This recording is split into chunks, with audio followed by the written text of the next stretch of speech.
Welcome to the Data Science Ethics Podcast. My name is Lexi and I'm your host. This podcast is free and independent thanks to member contributions.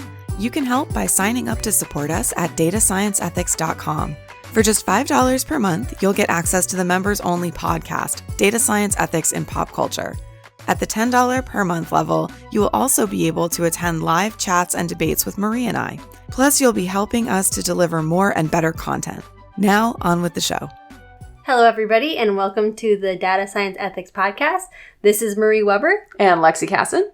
And today we are going to talk about an article that was on Vox.com, and it is "The American Public is Already Worried About AI Catastrophe."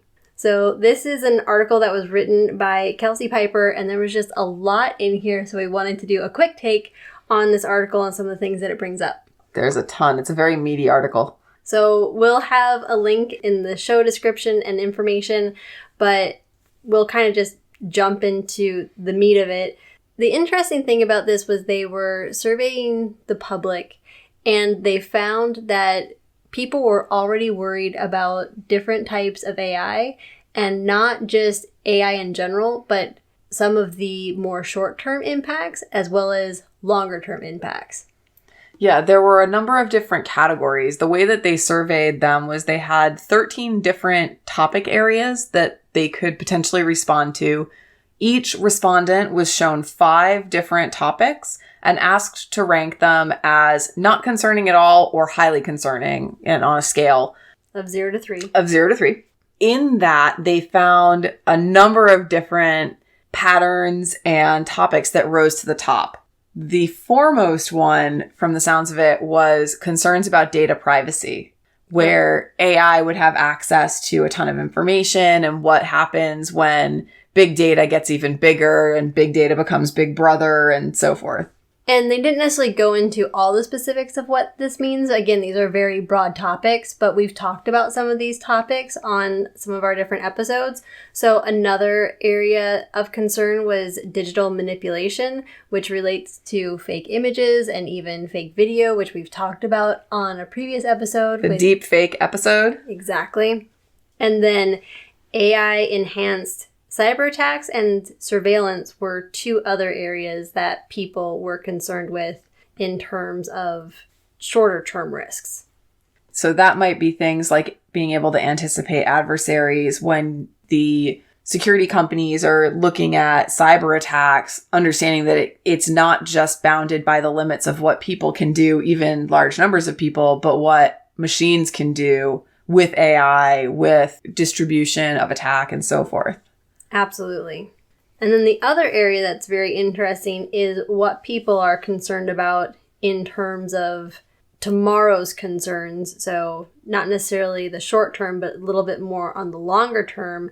And that includes things like technological unemployment, which we have some podcasts coming up where we'll go into that topic a little bit more.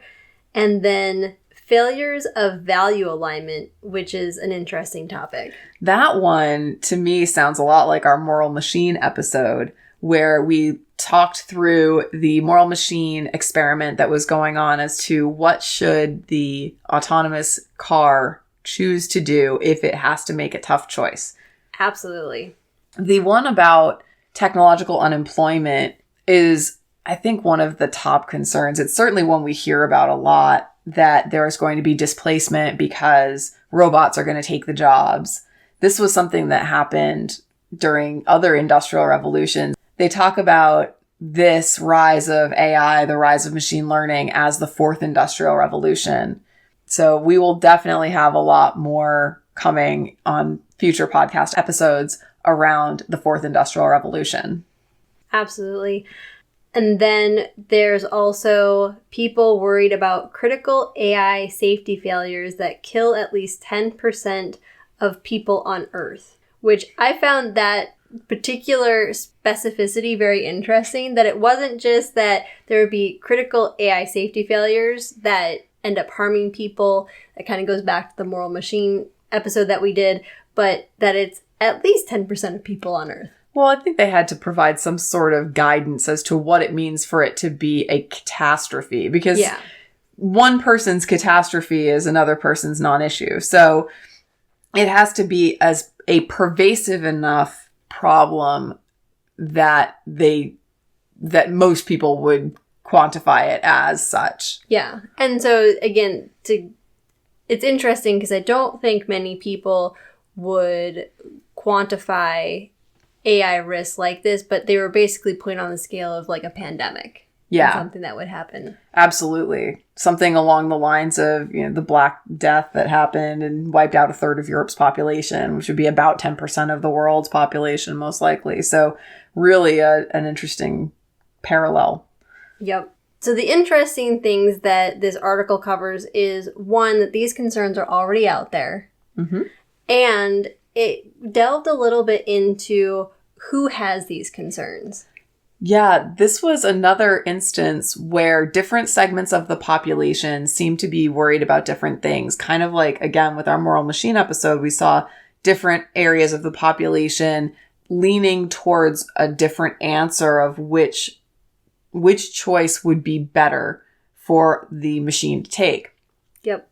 In this, the hypothesis was that it was the more tech savvy, more AI aware kind of geeks in Silicon Valley that would have the most concern. And certainly there have been a number of very prominent technology leaders who have come out with concerns about AI.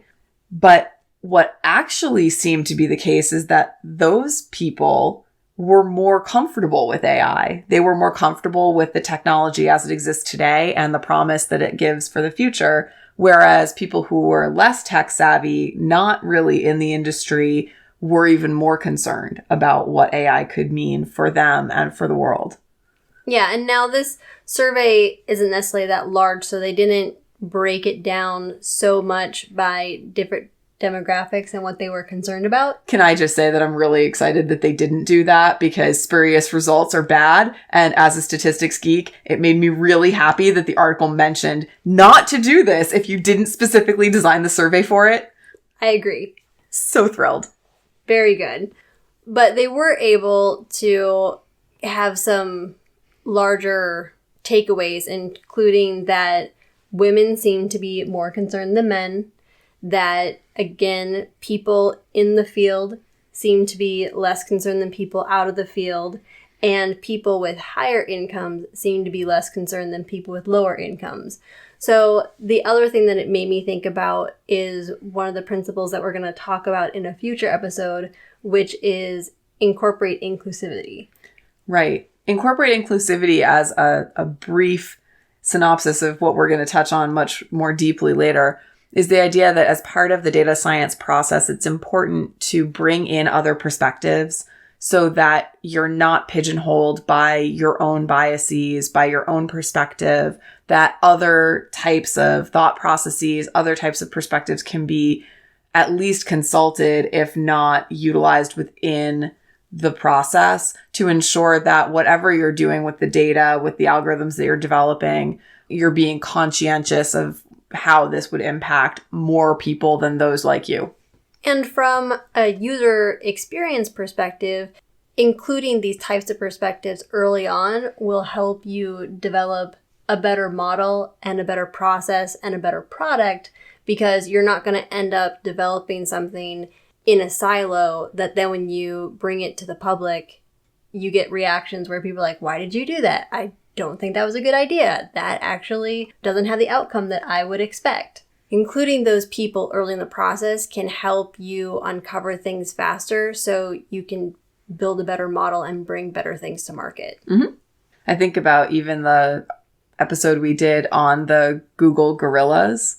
Exactly. And getting sufficient variation in your data. Similarly, you would want sufficient variation in your thoughts around how to use that data. Another big takeaway is that AI will affect everyone. And one of the quotes from this article is that this poll suggests that almost everyone has some reservations about it. So incorporating people in this process to address those reservations is going to be really key. And I think it really speaks to the fact that there needs to be further dialogue between those who are developing AI and those who are being impacted by it or who are worried about being impacted by it. Because if the only quotes you hear are technological leaders who are saying that general AI is going to be a real problem or it will have tremendous economic ramifications and bad things will happen, the sky is falling, then everyone's going to believe it. They don't have any dissenting voices. And if their voice is mirroring that, where's the debate? Where is the conversation? The folks who are in technology are more comfortable with AI, with where it is, with where it's going. Where are those voices? And those voices should be heard and allowed to have that conversation. I found it interesting in the article, there are differences of opinion as to whether a general AI will be accomplished within a specific time frame. Many of the respondents thought that it would be available by, I think it was 2028. Yep. Whereas some experts had been predicting something like 2075 or 2061 or something like that, where it's far enough out that yes, we do have to prepare for it, but we would have time to prepare for it versus this is going to happen in the next decade. And we don't have a lot of opportunity to prepare economically for the changes that are going to happen. If it truly is closer to 2075, is there as much a concern? Is the general populace even hearing that message? I don't think that that is the case. Well, and I think there's a distinction here between the general AI and AI that surpasses median human capabilities and AI that surpasses most human capabilities, and where a lot of the concerns are even today. Mm-hmm. So even if we never got to general AI, there's enough machine learning, algorithms, automation that there are definitely concerns that this article brings up that are still relevant today and people should be talking about. Yeah.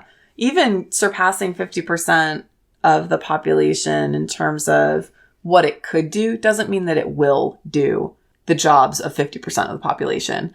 In a future episode, we will have a review of a book called What to Do When Machines Do Everything, which I think has another really good take on this type of concern.